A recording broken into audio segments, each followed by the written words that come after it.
Hey everyone, welcome back to our Azure DevOps learning series. On the last session, we have learned about how to create a templates that can be reused for a multiple pipeline.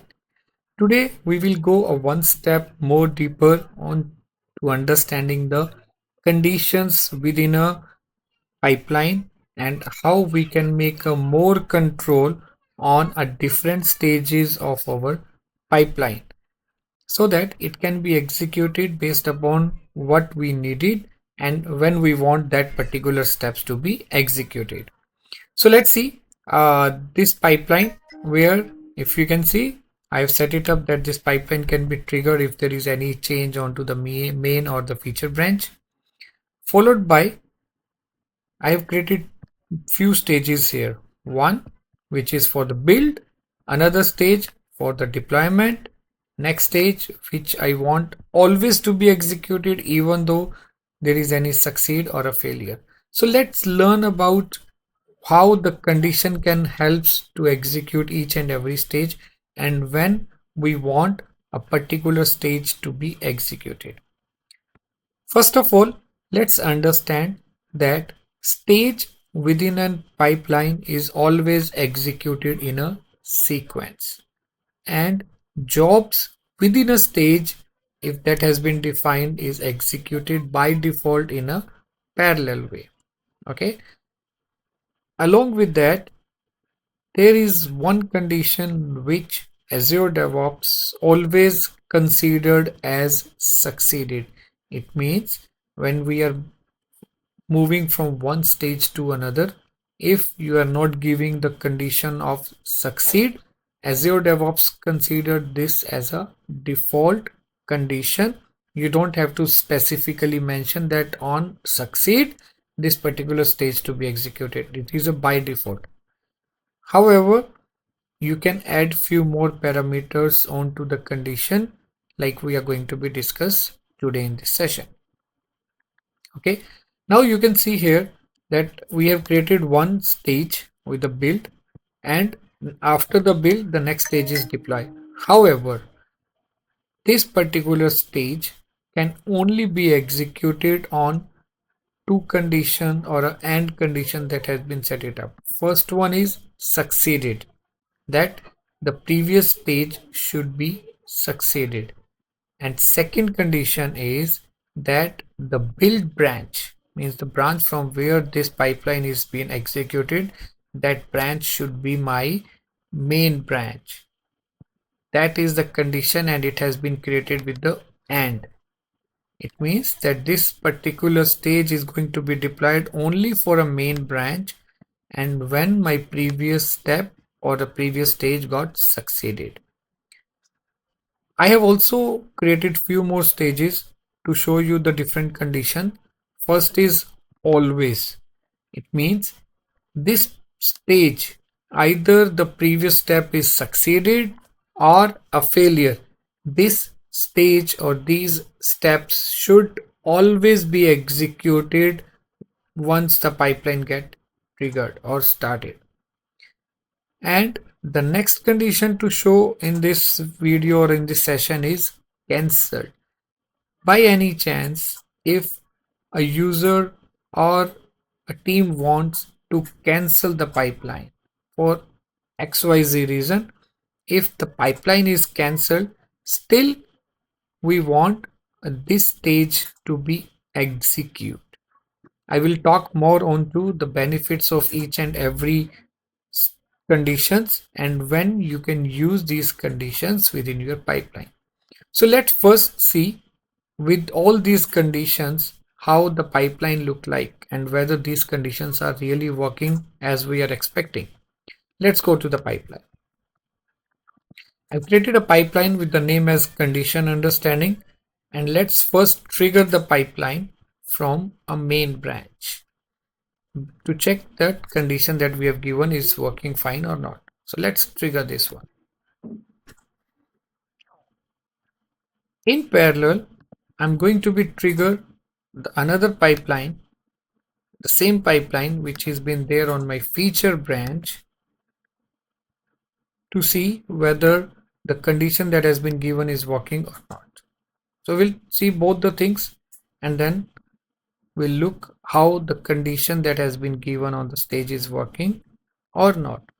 So first one, where it triggered from the main branch, you can see my second step, the deployment step started, where the condition that was mentioned as a succeeded and it should be a main branch. Third one is always condition, which we want always to be executed. However, this last step is going to be skipped because we are not canceling our pipeline, and the condition that has been set it up for the last stage is cancelled. If you can see this one, the pipeline, that I want this stage only to be executed when the pipeline got cancelled, otherwise it should not be executed. So you can see all this has been done and the last stage has been cancelled out. Now let's go to the pipeline that triggered from the feature branch. Now you can see on the feature branch, pipeline has been executed, my build has been done, which that has been set it up. However, my second stage got skipped because it is not fulfilled the condition of my branch, where this particular pipeline been triggered from the feature branch. However, the condition is to verify whether the branch is main or not. Still, my next stage that has been executed, which is always condition that has been given, where this particular stage should always be executed even though previous step has been skipped, failed or passed. And the last step, as it has been set it up for the cancelled, it has not been executed. Let's see whether this step is been executed if we cancel the pipeline. Let's trigger the pipeline one more time from any of the branch. So let's trigger it from the main branch. Run the pipeline. We'll see the next step has been started. Let's cancel the pipeline right away, rather than it will move to the next one, and see whether these two conditions, which is always and cancelled, is going to be triggered or executed or not. This is the way we want to be tested it out, the different condition that has been given. Now you can see at the build, this has been cancelled. Deployment automatically skipped because the previous step did not executed and it has been cancelled, so the condition did not met here. However, the third stage, where it has been given the condition as always, triggered successfully, followed by the last stage, which only be triggered when there is a cancellation. That is how you can control your pipeline, you can control your stages and the different jobs in there to be executed as needed. It helps you to control your pipeline and all the stages so that you can do it as and when needed for a different activities. Now let's see a quick example on when these conditions can be used. Now you can see condition succeeded. It is a default condition, as we discussed. You should not explicitly mention. However, you can use this condition with the other conditions like the branching to be figured it out, and then only the stage to be triggered. Next step is the fail. If your pipeline is failed due to any reason when it has been started, at that time you want some steps to be executed only on the fail conditions, which is like rollback whatever that has been done, or in order to pick up the logs, or you want to be send a notification or alert to any of your team member that the pipeline has been failed. At that particular stage you want to use the failed condition. Next is always, where you want always notification to be sent it out, or you want some cleanup activity for the pipeline when you are executing it. So those tasks will fall under the always condition, followed by the cancelled. Again, we discussed as and when you want pipeline to be cancelled, you want some notification to be sent it out to the team. All such task or activity will go under the cancelled condition. There are few example I put it up where the team can do basic mistakes, which is using of the variable at a compile time, the way that has been mentioned it up, or not giving the full path of a branch. Branch should be always be put it as a reference head and then followed by the branch name, not directly the main prod or the featured branch. Okay.